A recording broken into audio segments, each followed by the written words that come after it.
Emmanuel Macron a surpris tout le monde en se confiant au Figaro Magazine lors de son voyage officiel dans le Pacifique la semaine dernière. Dans cet entretien, publié mercredi soir, le président de la République est revenu sur les émeutes qui ont secoué le pays à la fin du mois de juin. Mais il a également annoncé qu'il prévoyait de prendre une initiative politique d'ampleur à la fin du mois d'août, en rencontrant les responsables de l'opposition. Cette annonce a suscité de nombreuses interrogations. S'agit-il d'une réelle volonté d'alliance ou d'une simple manœuvre politicienne? Que cache cette annonce du chef de l'État? Dans son entretien, Emmanuel Macron a déclaré vouloir réunir autour d'un projet clair et simple tous ceux qui veulent y adhérer, sans leur demander d'adhérer à l'ensemble de son programme. Après une année agitée à l'Assemblée nationale, faute de majorité absolue, le président espère trouver des alliés pour la suite de son quinquennat. L'Élysée affirme d'ailleurs que cette initiative portera sur des thèmes tels que l'écologie, les services publics, le travail, l'ordre, le progrès et l'immigration.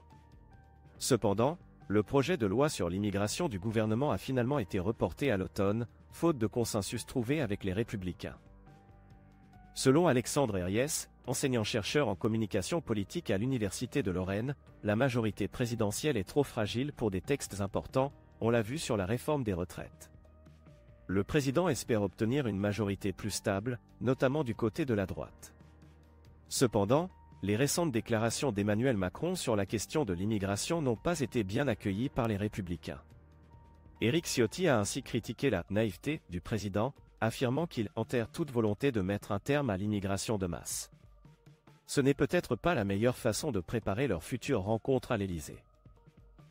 Il semble également qu'Emmanuel Macron envisage déjà d'utiliser l'article 49.3 de la Constitution pour faire adopter la loi sur l'immigration, afin de ne pas être bousculé par la droite.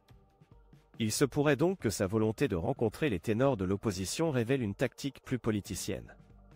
En effet, l'Élysée a précisé que ces rencontres seront proposées aux forces politiques de l'arc républicain, ce qui laisse entendre que le Rassemblement national de Marine Le Pen et la France insoumise de Jean-Luc Mélenchon seront exclus de cette démarche. Cette attaque, qui intervient à quelques mois de la campagne pour les élections européennes de 2024, n'est pas anodine. L'expression vise à diaboliser le RN et LFI, montrer que ces deux partis ne sont pas dans le front républicain comme le disent plusieurs ministres depuis des mois, rappelle Alexandre Herriès. Cependant, cette stratégie de communication peut se révéler piégeuse, car elle pourrait offrir à ces partis un statut de victime, ce qui serait contre-productif, selon le spécialiste. C'est d'autant plus surprenant que le président avait déjà confié cette même mission à Elisabeth Borne en avril dernier, lorsqu'il a fixé le cap des 100 jours.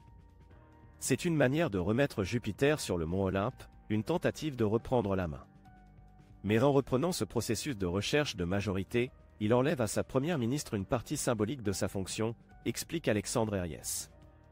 Cette marque de défiance est étonnante, d'autant plus qu'il aurait pu se séparer d'elle lors du dernier remaniement ministériel. Emmanuel Macron est connu pour ses effets d'annonce, comme pour le Conseil national de la refondation ou le grand débat national après les manifestations des Gilets jaunes. Cela lui permet de maîtriser le temps et de gagner un peu de temps jusqu'à la fin du mois d'août. Suffisant pour trouver d'ici là une nouvelle proposition à sortir du chapeau. La question reste ouverte. Qu'en pensez-vous?